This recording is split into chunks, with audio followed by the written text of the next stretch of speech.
Three, two, one. Vroom, Vroom, vroom. vroom. Vroom. My name is Dory Cruikshank. My name's Linnea Gutierrez.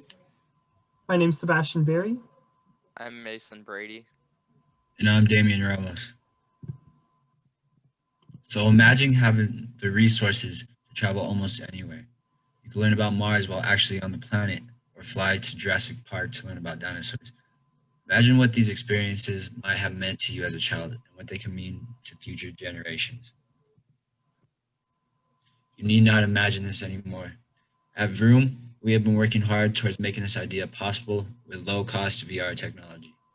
Our studies indicate that elementary school students are bored by hours of monotonous computer work and feel disinterested in Zoom class meetings.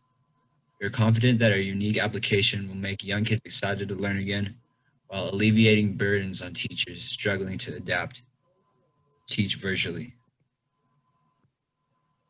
So, our main goal with Vroom was really to make kids excited to go to school again, whether they're in a pandemic or just an online school, or maybe even in the classroom. So, we decided that to go with the field trip route of having virtual field trips because it's one of the most exciting things that can happen to you as an elementary school student. And we would be creating field trips that directly related to elementary curriculum rather than them just having to settle with whatever's nearby. So we think that this could have a much larger impact on students. So our stakeholders, of course, mainly are elementary school kids because we really want to help them learn and engage with the content of their curriculum. But we also considered teachers and parents as well and tried to make this really affordable and really easy to learn and to handle. Right, and then you might ask, how did we get to this point?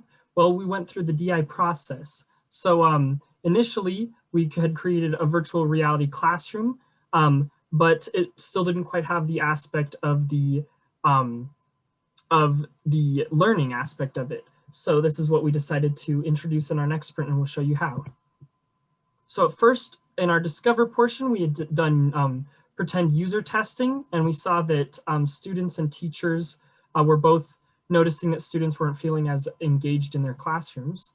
So we took that to the define, and we really made it part of we identified that as a problem. We had also improved our opportunity statement to show that we need to improve the engagement of online classes through learning. And in our develop stage, this is when we had really put it to the test, and we came up with ideas such as the virtual field trips and the virtual teacher who will guide them through these virtual field trips. This is when we developed our opportunity space, and we show that we are attacking the problem from a different angle while taking better advantage of what we had previously in the first sprint. For our app prototype, we made a 3D room aesthetic. We made 3 different 3D rooms in order to determine which one kids liked the best and felt the most engaged with. We then used this to create a mock-up of how we would present information and animate objects. For our headset prototype, we started out with a paper design connected to glasses, but we later decided to use cardboard so it was sturdier and connected to our head with a shoelace so it was more adjustable. Here is a demonstration of me assembling the headset. You can see that I outline it, then cut out the cardboard, then fold it into shape, and then you can see the finished product. Some main features include easy assembly with supplies from home because this is meant to be accessible and affordable. A shoelace to secure the headset to the user's head, a slit in the side to slide the smartphone into place with the VR app on it. And then some improvements are thicker cardboard to make it more stable, longer tabs to hold it together with less tape, and a longer bottom piece to support the smartphone better. For our app testing, we decided to test the user interface as well as the accessibility.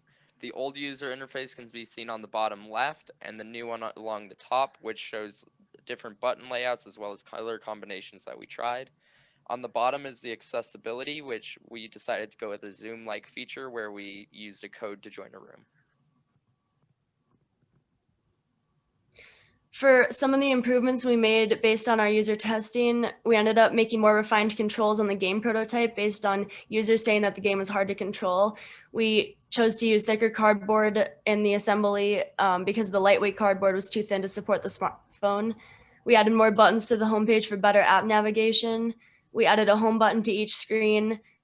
And then we chose to emphasize focus going forward on quizzes, checkpoints, and learning games based on student feedback from demo day. And then we also learned that younger audiences preferred a realistic aesthetic. Going forward, we want to test this with teachers and students in a classroom environment in order to see how they like it and ideas they have to improve it, as well as add more environments to learn from.